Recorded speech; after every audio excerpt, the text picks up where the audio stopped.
По денешниот распит во кривичниот суд на 6 на пратеници, тројца добија мерка притвор во траење од 30 дена, а на другите тројца судија на претходна постапка им определи мерка домашен притвор за учество во насилствата од 27 април.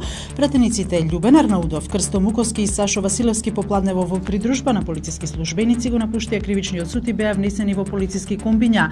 Пратениците Жаклина Пешевска и Јохан Тарчуловски и Љупчо Димовски ќе останат во домашен притвор. По објавата на МВР дека 5 граѓани пријавиле дека им недостасуваат пари и предмети кои ги чувале во сефови на Шпарка се банка, клиентите проверуваат дали нивните сефови се испразнети.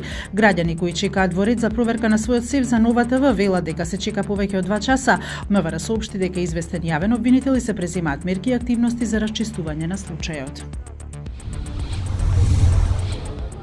Со 9 гласа за, членовите на Државната изборна комисија едногласно донесоа заклучок секој од членовите на ДИК и стручната служба за локалните избори индивидуално да решава каде и како ќе ги враќа парите.